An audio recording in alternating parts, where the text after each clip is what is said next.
Good morning. Welcome to Wake Up Wednesday. I'm Stephen. I'm John. Good morning. All right. Why are you laughing at me, Stephen? It was funny. All right. We are going to be jumping into Wake Up Wednesday today. We got this tip from our webinar. We got a tip from the webinar and we thought, man, that's really good. So we wanted to talk about this feature today. This feature is really used, how it was designed is for line busting.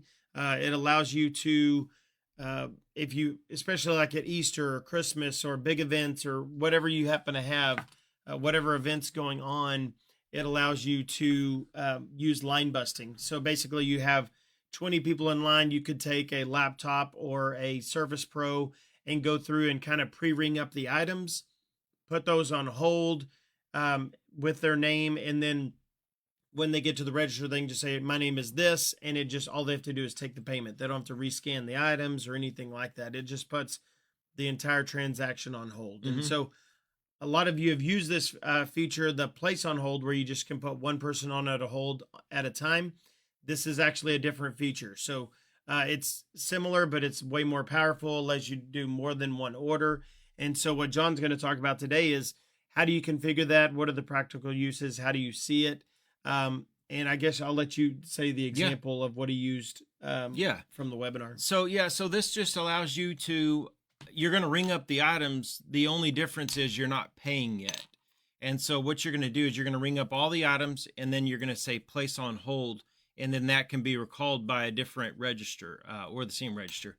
And so what happened was we did our our webinar was on remote sales. And so we had one of our stores, they go to a big event at a church, and they go into gatherings, and then they come out and they shop for a few minutes, and then during the break times. But when the break times were done, they had people that would get all their stuff, and they're like, well, I don't have time to check out, and they'd put all their stuff down. And so what they did is they said, well, they took some paper and they said, okay, here, get your books, write your name on top of your books. And then when you go back inside, while you're in there in your session, we'll go ahead and ring those items up and tie them to your name. When you come back out, just give us your name and we'll cash you out. And so that's what we're going to kind of be talking about today. I'm in point of sale already. I'm going to go ahead and go through the process, and then I will show you how to do this setup. So I think it'll be easier just to see it first. Top secret password entered. Okay, so I'm going to go ahead and I'm just going to skip that. Ring up a $5 book to Department 5. And then I'm going to go to the subtotal. So scan. Maybe I bought 15 items. On the subtotal screen, let's see. There it goes. On the subtotal screen, you can see here where I have an option for on hold. Okay. The one on the right on hold is the one you're going to be creating a pay type, and I'll show you how to do that in a moment. And so this is, I'm not going to pay right now. I'm just ringing up all my items. I'm going to say, put it on hold. Do you want to round up a donation? Not today. And so what it's going to do is going to come up with a memo, and that's where you can put in a phone number. Well, we're just going to put in a name. So this order is for Stephen. It's going to go back out. Okay. And then you can go on ringing up transactions like you want. Whenever they come back out, or again, it's for line busting. So if someone rang them up out in the store and now they've come up with their items, what you can do is say, okay, and then they'll say, oh yeah, I already got my stuff rung up. I just need to pay. And so, okay. So you go to the miscellaneous button, click miscellaneous, and then there's a retrieve open ticket.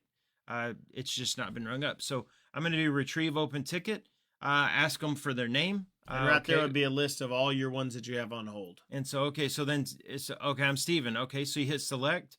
Are you sure? Yes. And what it's going to do is it's going to come in and it's going to have all 15, 20 transaction, items rung up already. And so all you have to do is go to the subtotal, take payment. We're going to say it was cash. And then go ahead, email the receipt, print the receipt. Okay. And so that's what it is. So that's how you put it on hold and then retrieve it on hold. The one thing you will have to do, though, is you will have to set up that pay type on hold. And so to do that, you're going to go in at enter program name, go into SLJD, put in your password. I felt like you were messing with me there. I'm going to let him do that. SLJD. Oh, man. There we go. Should have let me do it. SLJD password. Go down to credits, credit cards and credits. And so you can see here, I have an on hold right here that I've created.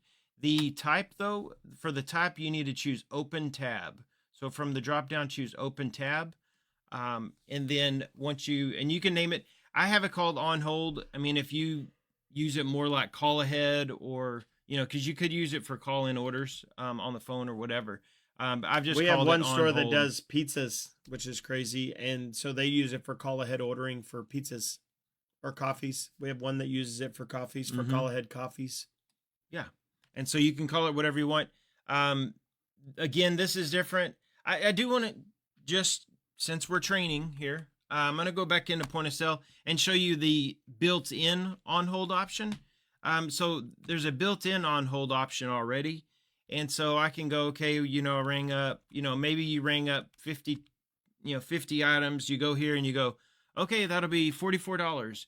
And they go, I left my wallet in the car. That's what we have an option right here. There's a place on hold. Okay, this is different than the on hold feature we're talking about. But if he said, I need to run out to my car and grab my wallet. Okay, I'll put you on, transaction on hold. So I'm hitting place on hold, save this transaction, yes. You can only do one of these at a time. And so now each time you go in, it's going to say there's a transaction on hold. You wish to retrieve it. If you're ringing up the next person, hit no. Keep ringing up items. Once the guy finally comes back in, hit yes, and it's going to recall that item. So I'm going to go ahead and hit yes. And then there you go. It just brings back up. So if you have one guy that forgot his wallet in the car, you can use the place on hold on subtotal. The on-hold feature we're discussing today is really for a more robust on-hold feature that allows you to ring up several items. And so, again, keep this in mind during busy times. I gave that example earlier about if you're at an event, And if you want to add a service tablet to your configuration, we can do that. It allows you to move around the store. You can use it for inventory. You can use it for line busting.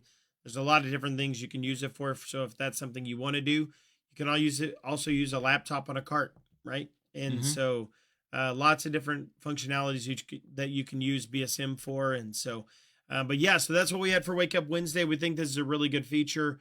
Think of other ways that you can use it. Do you want to do call ahead ordering and things like that? You can do all kinds of different stuff.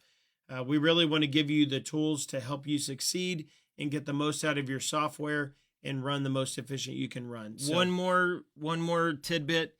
I know we've talked about this several times, but if you're not matching your prices with IVDC, just make sure that you're utilizing that. That updates your prices, pulls new labels for those products.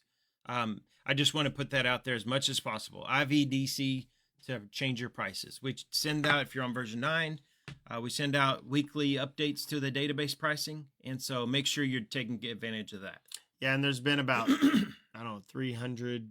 Yeah, there's about 250 price changes a week. Yeah. So, all right. Well, thank you for tuning in today. And we will not actually be doing next Wednesday. So we'll be off next Wednesday, off of the Wake Up Wednesday, but we'll return back in 2 weeks. So have a great week, and we'll talk to you later. Love you guys. Bye. Send those prayer requests. We love praying for you.